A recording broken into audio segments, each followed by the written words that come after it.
Here is a 2023 Mitsubishi Outlander SEL in cosmic blue over black. The SEL is going to get all of the features that you would want for your daily use. Upgrades in the interior and on the exterior. Is it the same as the Rogue? I'm Anthony from Hawkeye Rides. 22 horsepower less, 44 pound-feet of torque less, and it does not receive the VC turbocharged 1.3 liter 3-cylinder turbocharged engine. This is a 2.5 liter. Up front, because of the SEL, the daytime runnings, headlights, and fog lamps, all LED. The top portion of the grille is non-functional. For the Mitsubishi badging and the lines that integrate into it, it's just going to be a pattern that gives heritage to the brand. Outlander badging on top of the hood, and it's a little bit more smaller. Same platform as the Rogue. The lower is going to get the satin aluminum front and rear parking sensors with a 360-degree camera. Over 8 inches of clearance, standard 16-inch wheel. Because it's the SEL, we get these upgraded 20-inch multi-spoke. I like the design. It keeps a sporty look to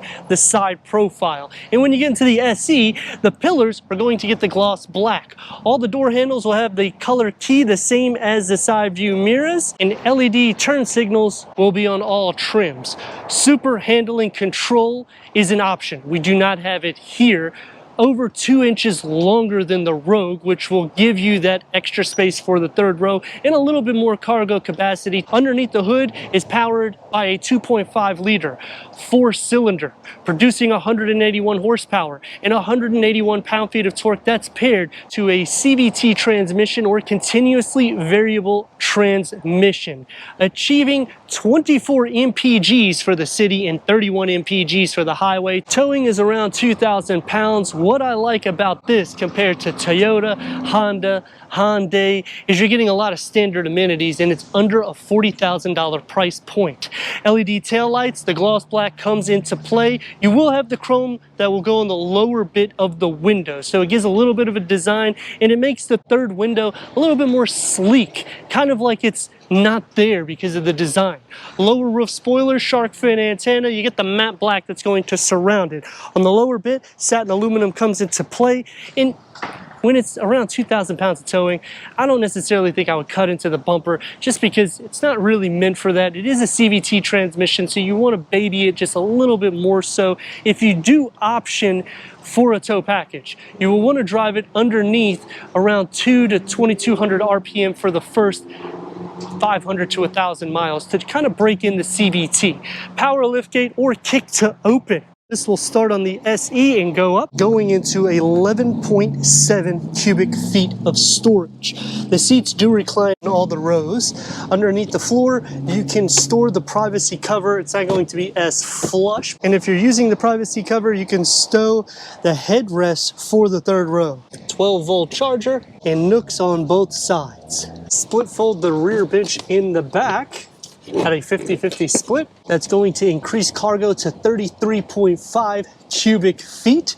Split fold the second row bench in the back at a 60-40 split, maxing cargo to 79.7 cubic feet of storage. You're gonna have the same chimes as the Nissan. Let's go inside, start it up so you can hear that exhaust note.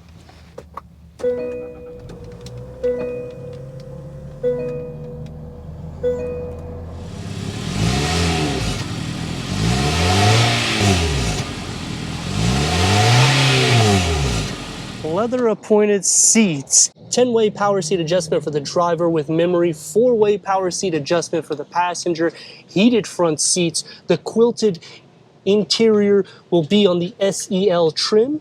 The SEL will get all of the bells and whistles. You're going to get the gloss black that's going to be on the center of the dash with the aluminum inlays that runs seamless.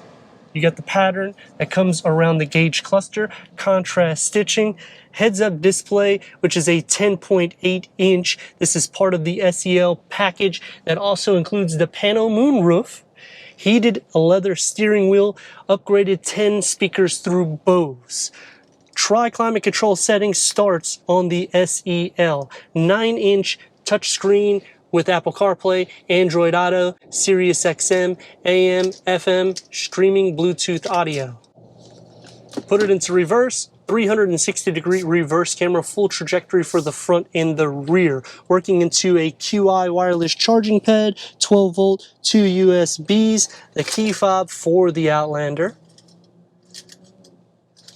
The gloss black comes around the aluminum inlays. You'll have a little bit of storage on both sides for the passenger and driver. It's going to be more soft, opens up. It's a deep storage pocket. It's just pushed back. Multi-spoke steering wheel with the paddle shifters, digital gauge reader. This comes out of the Nissan and Infiniti parts bin, which when you're considering the price of what you're getting, that is pretty sweet. Going into the driver mode select, which starts off with Eco, Normal, Tarmac, Gravel, Snow. You just have a lot of different settings here, but I like how you get the graphics that comes in because it gives a character to the vehicle. Power folding side view mirror, and the SE with the package will have the auto dimming rear view mirror. The door panel also gets the quilted simulated leather that's going to be found throughout with the contrast stitching. Everything is soft to touch, one touch up and down for all the windows. Storage pocket has a beverage holder carved out for the front and an area that you can fit a larger cell phone. For the second row, headroom is going to be a little tight for somebody that's 6'3", but these seats do adjust. Just move it back, and then headroom is not going to be an issue at all, but then you're not going to be able to fit anyone in the third row. Leg space is actually pretty good. These seats also adjust forward to help with cargo and third row occupants. Third climate control setting is only going to be on the SEL. Heated rear seats will be on the SE.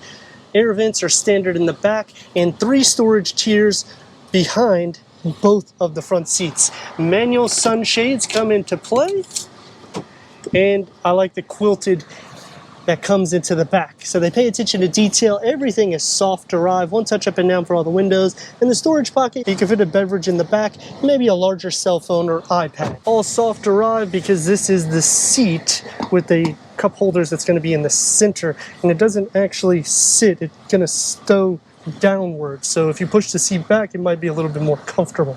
You can put your feet here, so you won't be sharing feet space. Otherwise, the rails are pushed up. Button shoulder space is not necessarily too bad because this is a smaller third row SUV. Headroom, because of the pano, not going to be an issue. To enter into the third row, pull the lever, slide it, and you're going to have a little tiny entrance, which tall people like me, it's going to be a little tight. I would say put some younger adults in the back seats, especially if they're bad. You're going to fold these back, and it's going to be a little bit more desirable if the second row doesn't have space. Both sides will get a cup holder, and you got some area that you can put maybe your smartphone with a smaller window.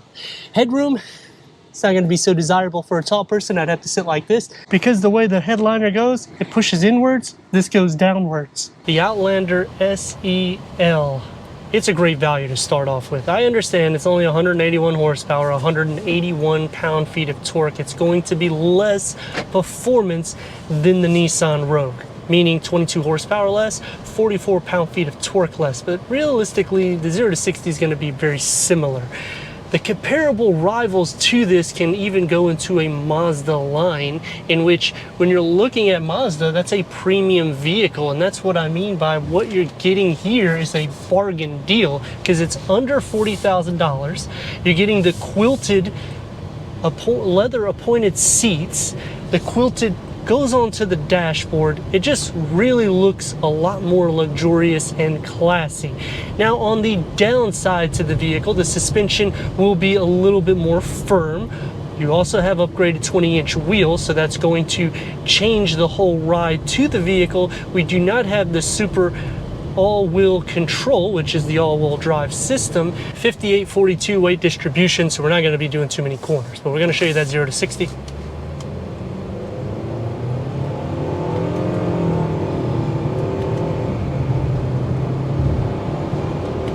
We're not going to quite reach the 60. Taking the corners, you want to kind of go the speed limit with these. Dynamically speaking, this is more of your everyday drive vehicle. Even though it does have a little bit of sporty cues on the exterior, it's not going to nail that with the suspension, the platform, and what's underneath for the powertrain. It's going to take me to some pros and cons, and starting off with the pros. Value not trying to sound like a broken record, where are you going to get a vehicle under $40,000 to get this many amenities? 3-zone climate control, heated front and rear seats, optional panel moonroof, which gives you upgraded Bose sound system. I know it's only 10 speakers, but this is also a smaller vehicle. It's only 2.4 inches longer than the Rogue. So when you're thinking about, well, it's basically the brother of the Rogue, it's actually more upscale and it's less price than the Rogue or any of its competition, because to get any of these amenities, it's going to be over a $40,000 price point. Going into some cons about the vehicle, performance is pretty much thrown out the door. You're not going to have that. So going onto the interstate, it's going to take a little bit of time, and the CVT transmission, you're going to be hitting around 3 to near 4 RPMs a lot of the times to move in and out. On the plus side, you don't hear too much road noise that filters in through the interior, nor do you hear that 4-cylinder engine. So they do a good job with the sound deadening. You feel lifted up, so you kind of feel like you're over 8 inches of clearance. It doesn't feel like a Jeep, but it doesn't feel like a Rogue. And I do like the hood layout because it's more flat, traditional, and elegant instead of rounded off. And some other pros is you're getting Infiniti and Nissan components inside, like the gauge cluster. The steering wheel, this is derived from the Nissan parts bin. You got the gear lever, it's a little bit of a redesign. Another disadvantage though is the towing capacity is not going to be nowhere near the best in class, but this is also a smaller SUV, so you're not necessarily expecting to tow 3,500 pounds. The CVT transmission will mimic an 8-speed when you're using the paddle shifters. Otherwise, it's going to drive very normal of a CVT. Comparing it against the Subaru, I feel that this is going to have more soft material, especially the interior seating to it. When you get to the SE trim, you get the Syntec leatherette, which even with the leather appointed seats, both of them breathe relatively well, and they have a good cushion to the seat. To top it off, we have adaptive cruise control with lane keep assist, which is going to give you the same drive, meaning about 0.2 to 0.3 miles, without being engaged with the steering wheel. And this is derived out of Nissan and Infiniti. So as for a family everyday vehicle, I don't see anything wrong with purchasing one of these vehicles to get you to point A to point B. Great MPGs, it has enough cargo capacity. In the interior, it's just going to blow you away if you actually test drive this vehicle, because you're not going to think that Mitsubishi went to this level. And a lot of that is because they work hand in hand with Nissan. Turn radius is going to receive about 1.5 to 2 lanes. It's rock and roll.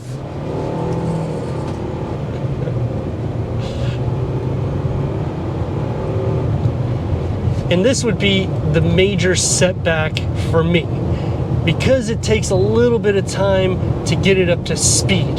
But in the same aspect, all the vehicles that it goes against are going to be the same. So unless you're looking to spend over $50,000, I mean, let me know what you think in the comments. And if you're new to the channel, consider subscribing. Check out the next video, merchandise website, and Instagram. Leave a comment and a like. And I'd like to thank Jacob Mitsubishi for giving us this 2023 Mitsubishi Outlander SEL for our car review.